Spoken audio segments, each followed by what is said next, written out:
Hello everyone. In this video, we are going to discuss about example 7.9 from the chapter 7 systems of particles and rotational motion. So let us discuss that example. The question is, a 3 meter long ladder weighing 20 kilogram leans on a frictionless wall. Its feet rest on the floor 1 meter from the wall as shown in figure. Find the reaction forces of the wall and the floor. So consider a ladder AB, leans on a frictionless wall. Its feet A rest on the floor and it is 1 meter away from the wall. So let this point be C. So here we have AC is equal to 1 meter. Alright, now see, here we have AB, which is actually the ladder 3 meter long. So AB is equal to what? 3 meters. So we can write AB is equal to 3 meters. So AC is equal to 1 meter and AB is equal to 3 meters. See, the mass of the ladder is given as 20 kilogram. So its weight can be taken as acting at its center of gravity. So let D be the point of center of gravity of this ladder AB. Its weight W, I'm taking weight as W, that acts at its center of gravity, that is D, and in the vertically downward direction. In the question, we are asked to find out the reaction forces of the wall and the floor. We know that when bodies are in contact, there are mutual contact forces satisfying the third law. The component of contact force normal to the surface the normal to the surfaces in contact is actually called as normal reaction. And normal reaction is usually represented by the capital letter N. The component of contact force parallel to the surfaces in contact is actually called as friction, and it is represented by small letter F. So here you can see that there is a contact between the ladder and the wall here, and there is a contact between the ladder and the floor here. Let us consider this first. There is a contact between the wall and the ladder here. So there will be a component of contact force which is normal to the surfaces in contact here. So there will be a component of contact force which is normal to the surfaces in contact here. Let it be N subscript 1. N1. Because ladder exerts a force on the wall, so opposite to that there will be a reaction force N1. And there will be a component of contact force parallel to the surfaces in contact, which is the friction. What will be the direction of that frictional force?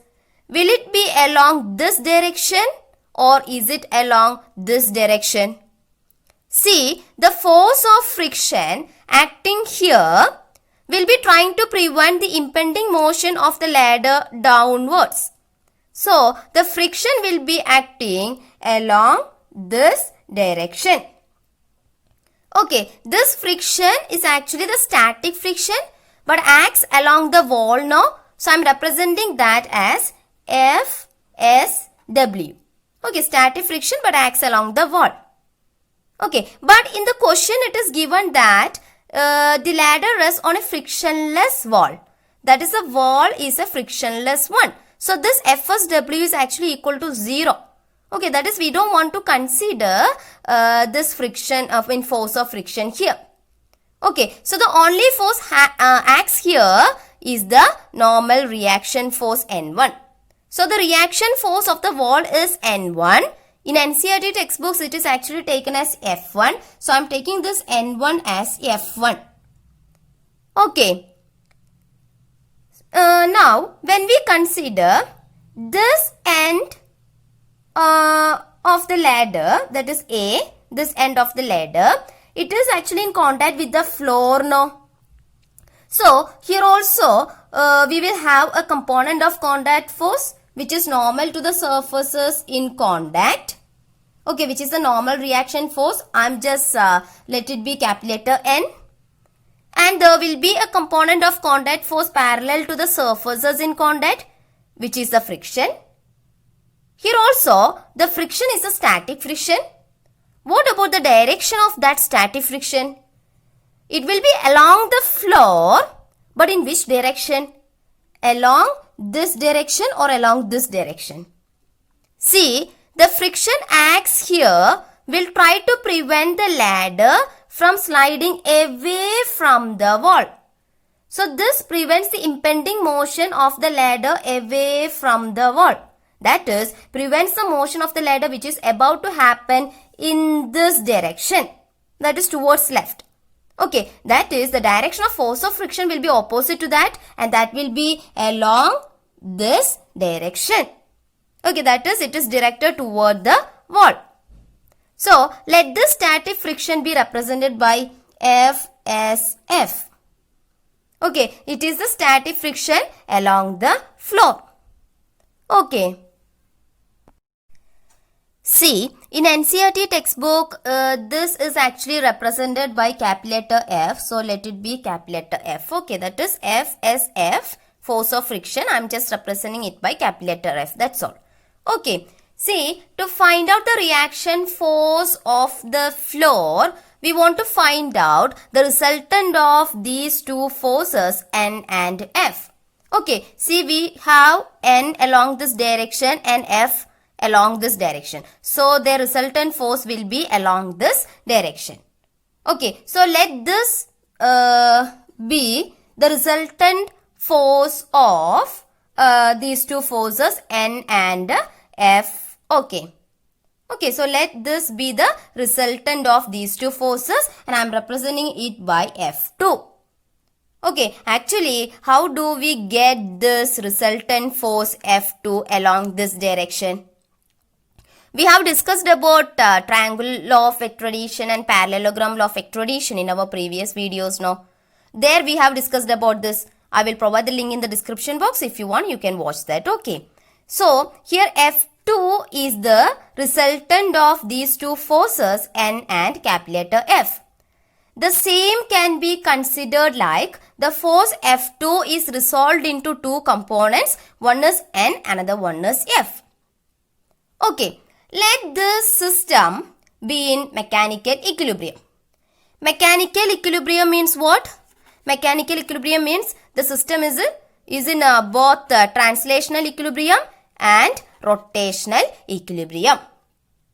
For translational equilibrium, the net force acting on the system must be 0. Okay, for translational equilibrium, the net force acting on the system must be equal to 0. Okay, see, here we have a force F1 acts in this horizontal direction. That is, if you are taking this as x-axis, then this would be minus x-axis, plus y-axis, minus y-axis. Okay, so here we have the force F1 acts in the horizontal direction and along the negative x direction. Okay, towards left now, that is along the negative x direction. We have another force F acts toward right, that is along the positive x direction. We have a force N acts in the vertically upward direction, that is along the positive y direction. And there is a force due to gravity which is a weight and acts in the vertically downward direction, that is along the negative y direction.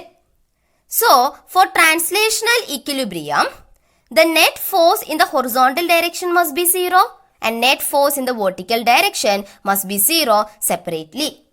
So, when we consider the horizontal direction, the net force in the horizontal direction must be 0. So, in the horizontal direction, we have a force F1 along the negative x direction and we have a force F along the positive x direction. So, their sum can be taken as F plus, this is along the negative x direction now, so that must be taken as minus. So, minus F1 equal to 0. Okay, so this becomes F minus. Plus minus becomes minus, no? So f minus f1 equal to 0. And I'm taking this as equation number 1. Alright. Now, the net force along the vertical direction also must be equal to 0. See, here we have a normal reaction force capital letter N along the positive y direction. And here we have the weight W, which is a force due to gravity acting in the vertically downward direction. So, their net sum must be equal to 0. Okay, so N is along the positive x direction, y direction, no? It is plus N. Plus W, it is along the negative y direction, no? Downward. So, along the negative y direction. So, that must be taken as minus. Okay, minus W equal to 0. Alright, plus minus becomes minus now. So, we can write N minus W equal to 0. And I am taking this as equation number 2. Now, for rotational equilibrium, the sum of moment of forces or torque about a particular point must be 0. So, I am considering that point as A, about which we are going to take the moment of forces. So, the sum of moment of force or torques about the point A must be 0 for rotational equilibrium. Here we have 4 forces N, F, then F1 and W. Okay, we have 4 forces here.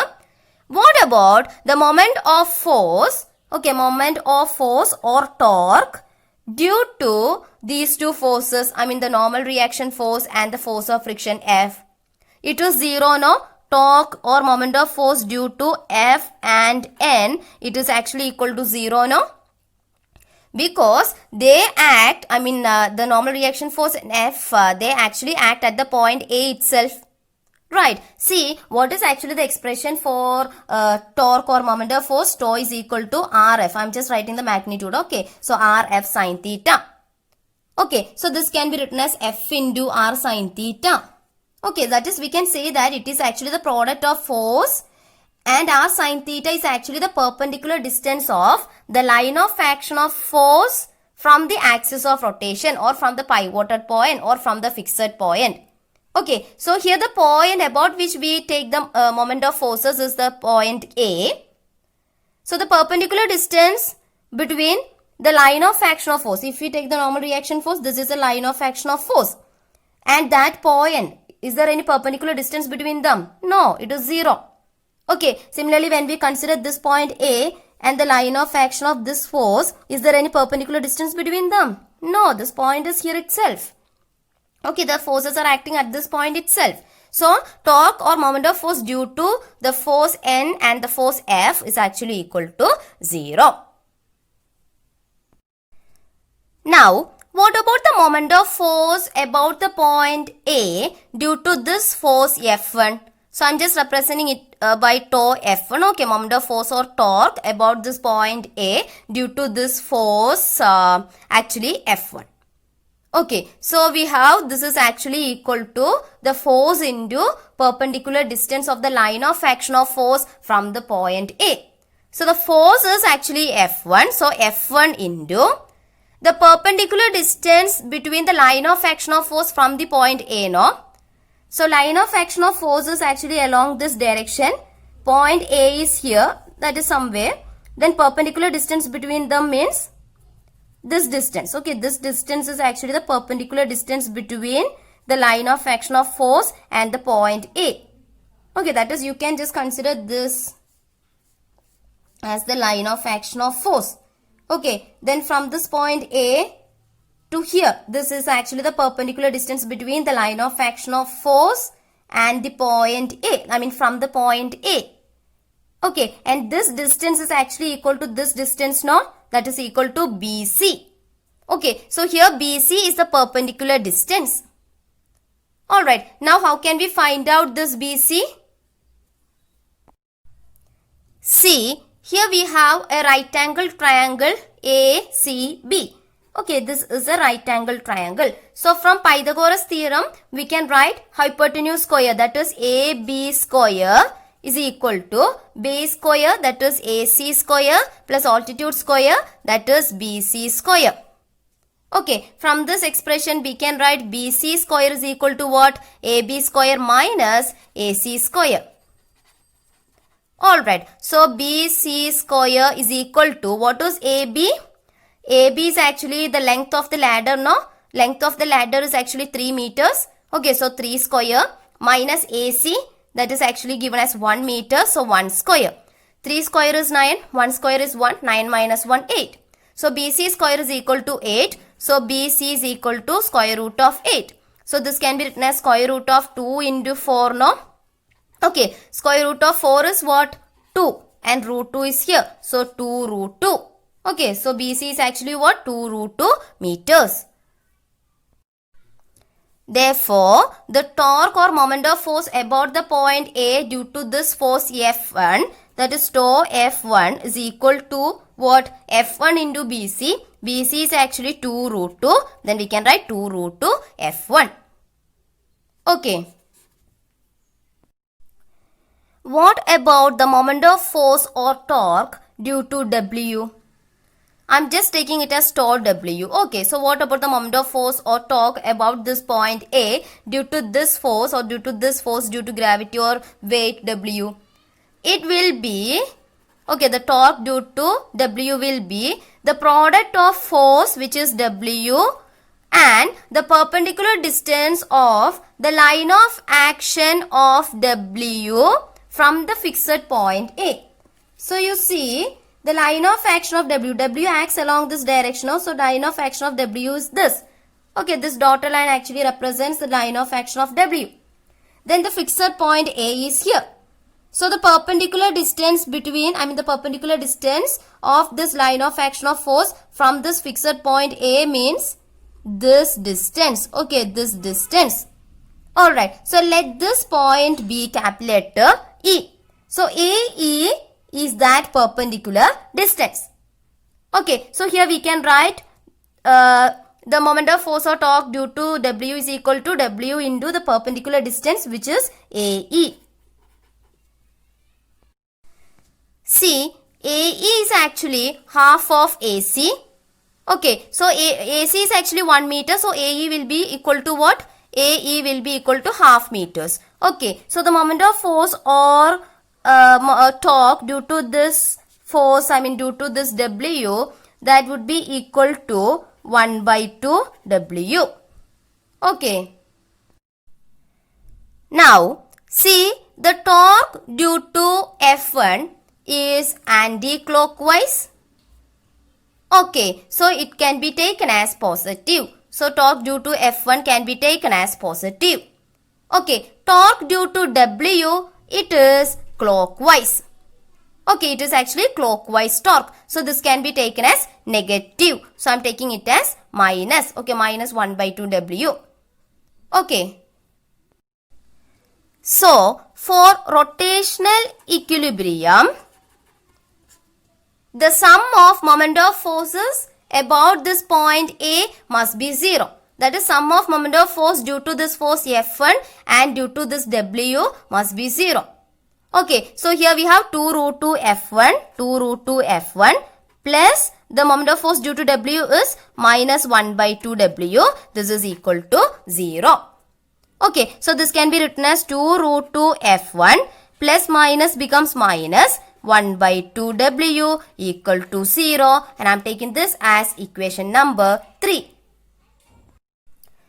So here we have equation number 1 as F minus F1 equal to 0, and equation number 2 N minus W equal to 0, and equation number 3 2 root 2 F1 minus 1 by 2 W equal to 0. Okay, see, from equation number 2, that is N minus W equal to 0. From this expression, if I am taking this minus W to this side, that becomes plus W now. So we can write N is equal to W. Okay, what is the expression for W? W is equal to actually mass into acceleration due to gravity. W is equal to M into G. Okay, M is actually, it is in the question, it is given as 20 kilogram. So 20 into G value is 9.8. Okay, while you are doing this calculation, you will get this value as 196 Newton. Okay, it is a normal reaction force now. So, whatever be the nature of that force or kind of that force or type of that force, unit is Newton. Okay, so we can write this is equal to 196 Newton. Alright, I'm taking this as 4. Okay, N is equal to or W is equal to 196 Newton. I'm taking it as 4. Now, I'm going to substitute this 4 in 3. Okay, that is in equation number 3 we have 2 root 2 minus 1 by 2 W equal to 0. If I am taking this minus 1 by 2 W to this side, that becomes plus 1 by 2 W now. So we can write 2 root 2 F1 is equal to 1 by 2 W. Alright, so this is equal to 1 by 2. What is W? W is equal to 196. Okay, 2 196 cancel. This will be 98. Alright, so you can write 2 root 2 F1 is equal to 98. Alright, so what about F1? F1 will be equal to 98 divided by what? 98 divided by 2 root 2. Okay, now you see 298, this will be 49. So 49 divided by root 2, that is 49 divided by 1.414. While you are doing this calculation, you will get approximately 34.6 Newton. Okay, that is we are getting F1 is equal to 34.6 Newton. Alright. Now, to get F2, consider this diagram. The forces acting at this point is actually A. So, the forces acting at A, that is N and F, and the resultant force F2 are actually shown here. Then here we can just form a right angled triangle with this side of magnitude F and this side of magnitude F2 and this side of magnitude N. Okay, because this is parallel to this now. Alright, so applying Pythagoras theorem, here we can write hypotenuse square, that is F2 square, is equal to base square, that is actually F. Alright, that is this is actually the force F. So F square plus altitude square, this is actually parallel to this now. It has a magnitude N, so N square. Alright, then from equation number 1, see F minus F1 equal to 0 no. So from equation number 1, we can write F is equal to F1. Right, when I am taking this minus F1 to this side, that becomes plus F1. So we can write F is equal to F1. Alright, so here we can write F2 square is equal to F1 square plus N square. Alright, so F2 is equal to what? F2 is equal to square root of F1 square plus N square. Okay, this is equal to square root of F1 is what? We got F1 as 34.6 Newton. Okay, so 34.6 the whole square plus N. We got it as N is equal to W is equal to 196. No? So N is 196. So 196 square. While you are doing this calculation, you will get the approximate value as 199 Newton. Okay, so F1 is equal to 34.6 Newton and F2 is equal to 199 Newton. So, the reaction force of the wall, which is F1, is equal to 34.6 Newton and the reaction force of the floor, which is F2, is equal to 199 Newton. Okay, hence we got the answer. See, the force F2 makes some angle with the horizontal no. So let that angle be alpha. So here if I am calculating tan alpha, so tan alpha is equal to opposite side by adjacent side. Opposite side which is parallel to N, so it has a magnitude N. So N divided by adjacent side of magnitude F. So N divided by F. Okay, what is N? N is actually equal to 196 divided by what is actually F? F is actually equal to F1. So you can take it as 34.6. Or for better calculation, you can take this value. Okay, 98 divided by 2 root 2. So I am taking F is actually equal to F1 no. So F1 is equal to 98 divided by 2 root 2. You can take this value also, no problem with that. For simplicity, I am taking this value 98 divided by 2 root 2. So here I am writing 196 divided by 98 divided by 2 root 2. So this becomes 196 into 2 root 2 divided by 98. Okay, 98 into 2, 196, 2 into 2, 4. So this becomes 4 root 2. Okay, so tan alpha is equal to 4 root 2. So alpha is equal to tan inverse of 4 root 2. While you are doing this calculation, you will get the value as 79.97 degree, or this can be approximated to 80 degree. So in this video, we have discussed about example 7.9 from the chapter 7 systems of particles and rotational motion of class 11 physics. I hope you understood this. Thank you.